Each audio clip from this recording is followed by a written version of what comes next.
this computer. Hello and good evening. We're learning the annotated advice. And today we'll talk a little bit about strife, disagreements, and so forth. And he says you have to be very careful not to become confused when you encounter the dispute that may exist between real tzaddikim. But when you're confronted with that, you have to believe in all the true tzaddikim. All the true tzaddikim that you can come through them to Hashem Yisborach. And they do whatever they do, al pi Torah and emes. Because all the bilbulim, all the confusions, and all the questions that arise in the mind of a person, especially when it comes questioning the true tzaddikim, because the disagreements between them, or because there's a dispute between them, it's because one's brains is corrupted because of vices and bad traits, especially through the pagam of kilkul of a bris kodesh, which means bad thoughts of this general vice. And because of a person's, of the corruption of one's brain, his false opinions, his bad opinions want to push him and distance him from the two tzaddikim and people of truth, anshe emes, that are close to them. Every person needs to know that the tikkun to his midos and his maisim he can only get through true closeness to tzadikei emes and the talmidim amitim. And because of that, the Yetzer Hara is being misgaber very much on every person in all kinds of tricks, not to let him get close to tzadikei emes and the people. That's why a person needs to have a lot of rachmanis on himself and to watch really closely. And Dafka specifically use these confusions and these questions that enter his mind, questioning the true tzaddikim and their people. And a person needs to be awakened by that, and take for himself an admonishment and musar to come close to Hashem Yisborach. Because you have to look real closely and realize that the confusions and the questions that want to push you away from two tzaddikim and their people, by this, distancing, a person can stay, chas v'chalila, with corrupted brain and his midos and his maisim forever. But when you get close to two tzaddikim and you listen to their advice and you apply it, bevadai, a person will be fixed in his mind and in his traits and in his maisim.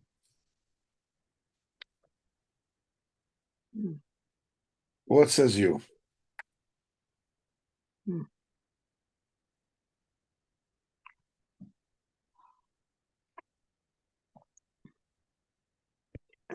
I'm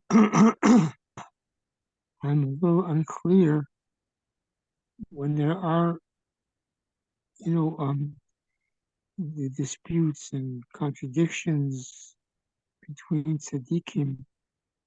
Yeah. Is it is it is it is it because some of the tzaddikim are not true tzaddikim, and that's why there's differences of opinions, or are we talking about all of them being true tzaddikim, or just how do we how do we sort it out? It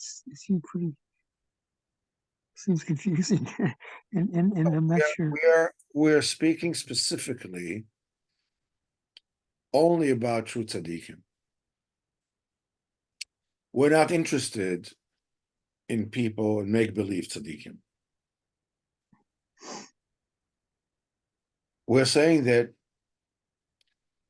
Rabbeinu explains that this particular principle,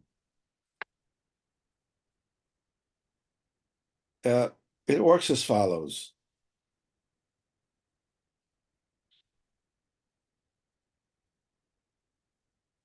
There is a specific. It's a really it's a truly profound concept. This matter of the dispute between tzaddikim, and we're not going to, be able to settle it all today. But basically, this particular nakuda is that the dispute between true tzaddikim, real tzaddikim,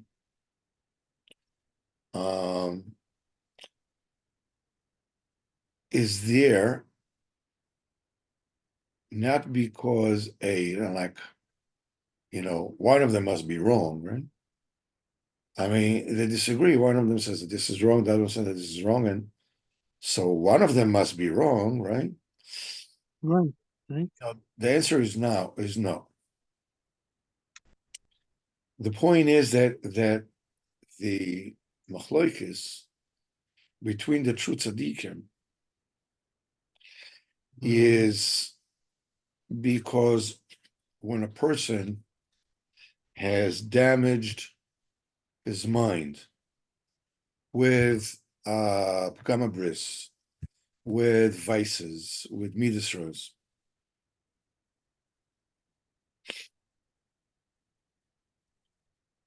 and now a person wants to come close to Kadosh Baruch Hu.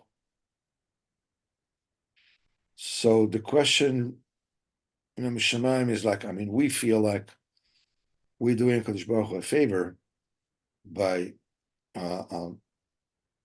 coming to serve Him and sanctify ourselves.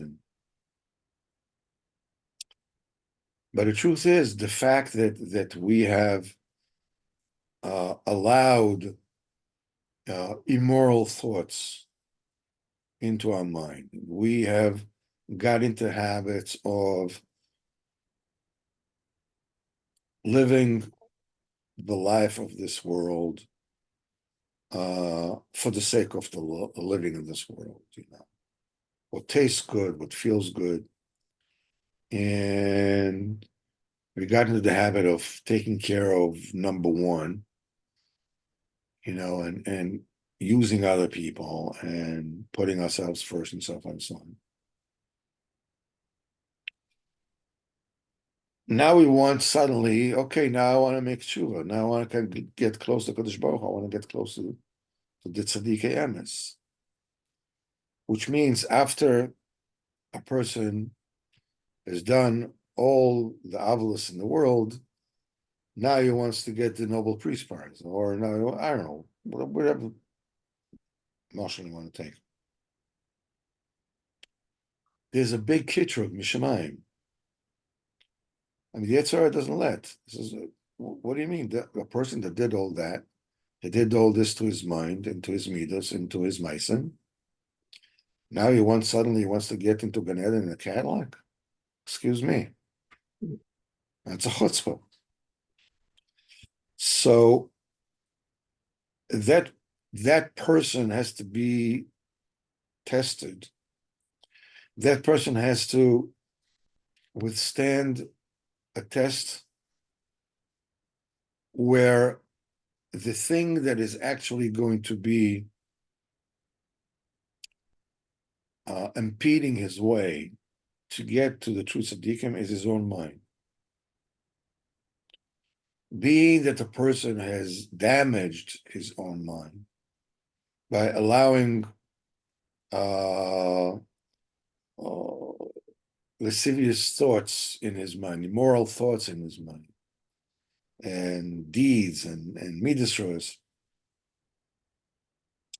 Now I want to get a tikkun shalom. Tikkun shalom was always in the mind. Kulu machshavit bariru. Everything is being fixed in the mind. So mishamayim, they make a person hear. It's a machlokes between these two great tzaddikim. And according to my mind, I mean, one of them must be wrong. So maybe they're both right, and this one is wrong and this one is wrong. And it pushes a person away. The thing that pushes the person away is the fact that his mind, hears this dispute and judges who's right and who's wrong according to his own mind. This is the test that the person needs to withstand. When a person hears, let's say that Rabbeinu's uncle, Rabbi Baruch, had a machlokas with Rabbeinu, was speaking against him, or the Baal Tanya had a machlokas with Rabbi Baruch or with Rabbi Avram Kalisker, one of the Talmidim of the Maggid from Mizrich. I think that they're all tzadikei emes lamita. There's no. The point is that a person who has not damaged his mind doesn't even hear about these disputes. Doesn't enter his thoughts at all. Doesn't even hear it. When a person sees that somebody who is a true tzaddik has done bad things, allegedly, and you know that person is a real tzaddik and a great tzaddik, and how can it be that he did this or did that? The question that a person needs to ask himself is who is the right thing? Who is right here? Is it who should I believe? The tzaddik or my own lying eyes? My brain tells me who is he? Why is he speaking about himself, saying these things? Why, whatever.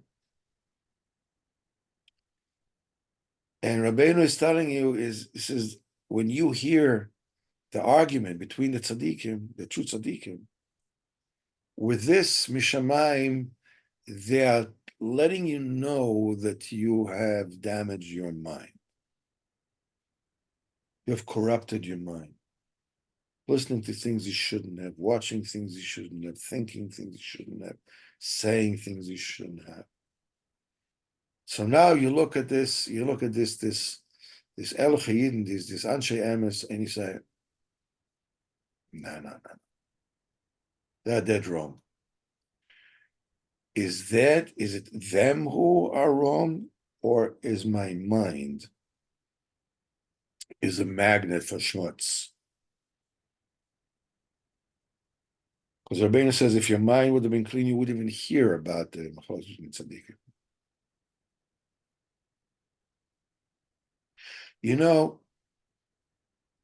There are a lot of things going on in the world.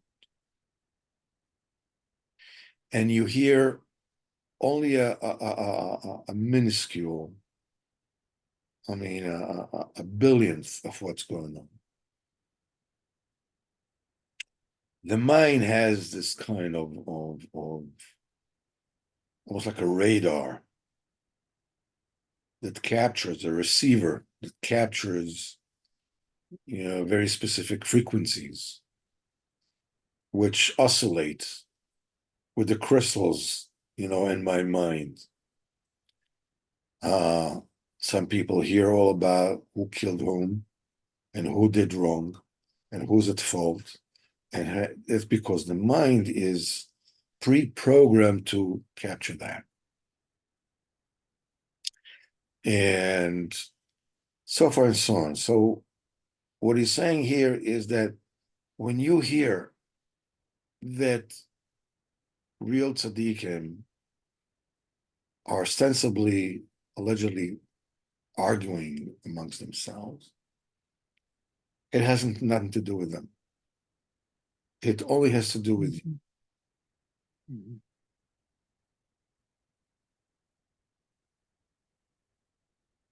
Is that clear now?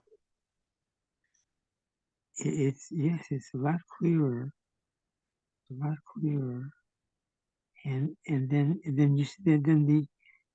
the answer to that confusion is to just, I think you were saying, just follow the tzaddik emes. Just don't don't get caught up in these quarrels or differences. Just follow the tzaddik emes, and your mind will will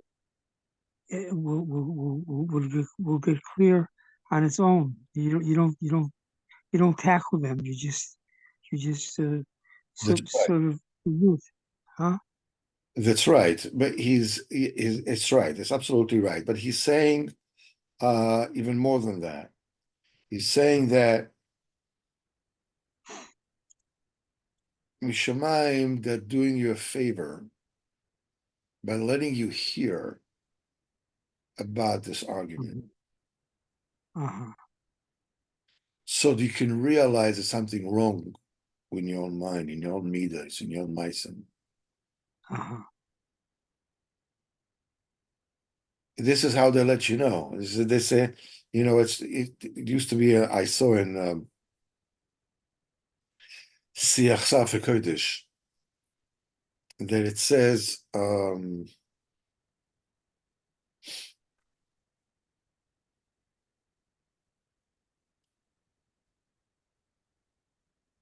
when people came, Rabbeinu said, the minute that you start Sarek Kodesh Baruch Hu, seriously, the Yetzer Hara is going to start with you seriously.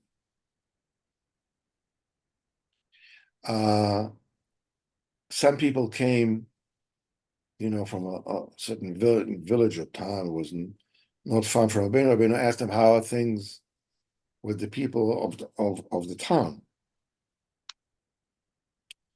So they said, well, Hashem, things are quiet, nobody pays us any heed.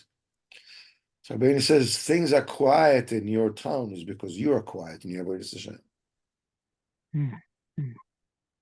If you were to be serious in Avodas Hashem, they'll start up with you.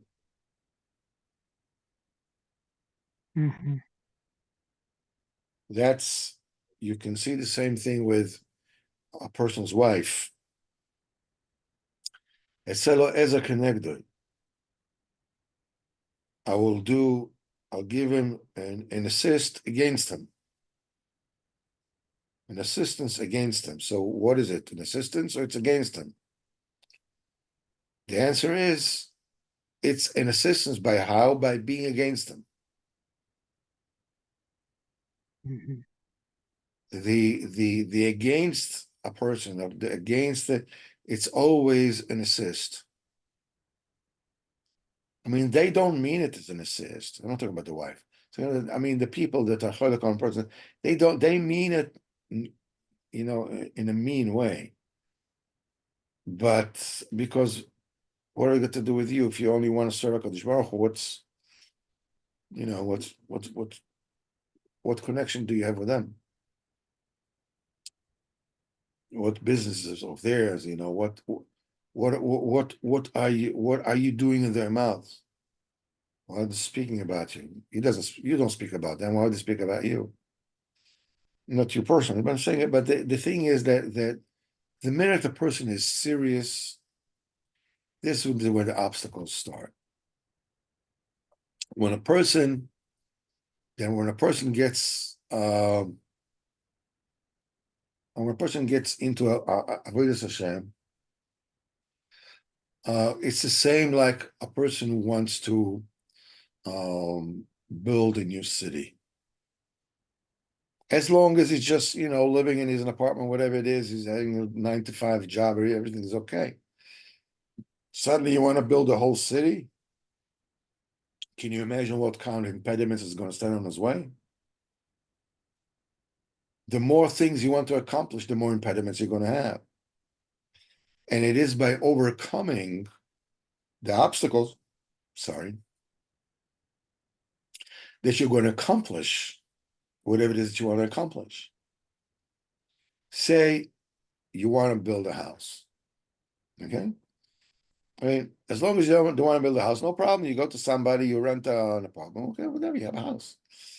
But if you want to build your own home, or you want to build a house, and with a few apartments in it, suddenly you have problems. You don't have money. How do you get money? Well, you go to the bank. Well, the bank doesn't want to give you money. Who are you? And you're doing good credit, bad credit, whatever. Because then you have to start dealing with people. You never dealt with people before. You have to learn with kablanim, with contractors, with builders, with this. I mean, you've never been there before, so you're going to have obstacles every step of the way. But these obstacles, as you get over them, are the necessary steps to building a home, to building a house. Once you overcome all the obstacles, the house is built. Mm-hmm. The same thing is with Avodas Hashem. The obstacles that stand on your way are the steps that you need to go through and the steps that you need to step on in order to ascend to your place in Avodas Hashem. The higher you aim, the bigger the obstacles. Okay? Yeah, nachon.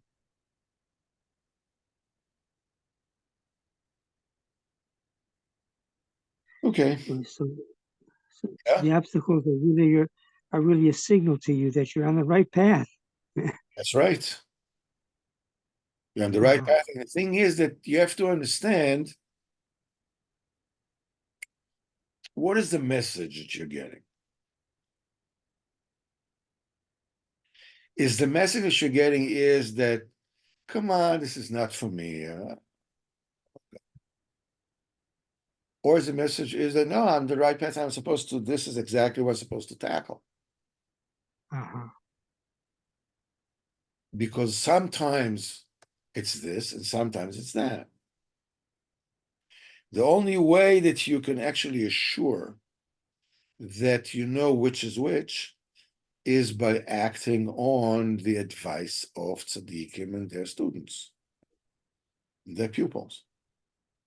Because they've been through that road and they know what is what. Sometimes you should lay low. Don't push. Sometimes you need to push. In your own mind, you can't navigate your way trusting your own mind. You can't do that. You have to rely on a tzaddik whose brain is complete and perfectly attuned and clean. And he can tell you this is right and this is wrong. Here you should press. Here you should just give up. Here you should be moist and nefesh and give yourself over in no matter what. And here, let's let it slide. Whatever it is, take it easy. Yeah, you can't judge it by yourself. You need a rabbi to tell you that. You need a teacher to tell you that. And what Rabbeinu is teaching us here is that in between the tzaddikim there can be a machlokes, and the machlokes is for your sake. So you should realize, I mean, why tzaddikim argue with one another? You're saying they're arguing with one another in order for you to realize the problem is not with them, the problem is with me. Why am I hearing this? Why do I know about this?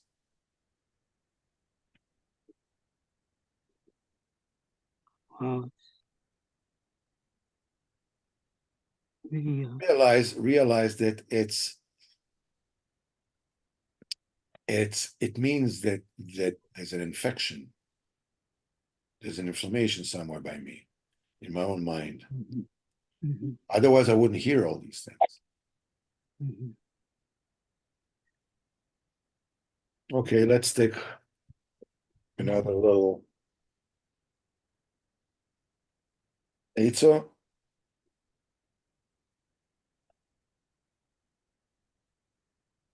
You always have to try and find some kind of schus and nekuda tov in every Jew, and not to look at all at his drawbacks and his bad midas. Because when you look at the deficiencies of a person, you come to hatred and jealousy and dispute. It's only that mostly by person there are bad midas and bad deeds also. So you have to be careful not to learn from the bad midas of these person and their bad deeds. In other words, you're not supposed to say that what they're doing, if that what they're doing bad is not bad. It is bad. I mean, so, but you're saying that that person, besides that bad things, these bad traits, these bad midas, there's good in them. But it doesn't mean to say, that they are okay, that it's okay for them to behave that way, in if when they're behaving badly. So, but you have to judge favorably every person, even people that dispute you, that argue on you and deride you. And when a person does that, a person will always be saved from achloikis, from hatred, jealousy. And by the fact that you judge every person favorably, you're making a very precious crown that that has set the precious stones to Hashem Yisbarach, as I said, Likuta Maran, in the end of the Torah of Torah Vav, and in Christ Yeshua. And when there's a machlokes and dispute on someone, and people deride him and shame him, and he's quiet, he doesn't fight back. He doesn't fight back against the people that are fighting him and putting him down. Just he's listening to his disgrace, and he keeps quiet. Not because he wants to make those people, suffer. I don't even answer you. I don't even pay attention to you. No, not because of that. But he's keeping quiet so he'll have kaparis awareness. That So what? will atone a person's awareness. That's why Uh-huh. he keeps quiet. Uh-huh. This is the crux of tshuva. It's the main tikkun on all a person's averus and all a person's chataim. And a person like this is a true chacham, and he's zeichet to a divine covet and a great chelik ta'olam haba, where he'll be able, B'ezrat Hashem, to be included in the bechina of a person sitting on the throne. It says in Yecheskel in the Navi from which comes the mishpat to all of the people in the world. Thoughts, anyone?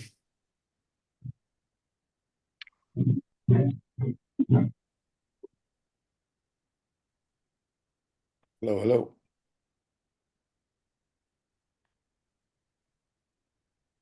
I cannot hear.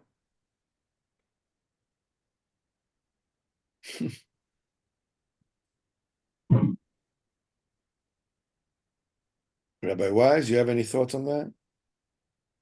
Oh, I love it. I love it and I've seen it operate in my own life like that. It's a wonderful Asa, a wonderful Asa. But and one that I often fail at. I often fail at it. But when I do, change my way, I find great, find like it opens up a door that's it's so beautiful for me. But it takes a while sometimes to get to that point. But yes, I hear that very clearly. It's beautiful. Feldbaum, are you driving now? You can't Yes, talk? yeah. I'm listening in Zambia. I'm a but that's where. But both times I hear second time after on the YouTube and then I could Ishmael. Seder Gamor. Seder Gamor. I'll tell you what we're going to do. We are going to, Bezat Hashem, end the Sikha now, so it's more compact. It's not, super long, and which will enable people to listen to it and think about it and get more into it. And Bezat Hashem, the next time we will meet will be on Thursday during the Likutei Moharan Shir. All right? All right. Thank you. All Thank righty. you. Call to be Matzliach with everything. Call to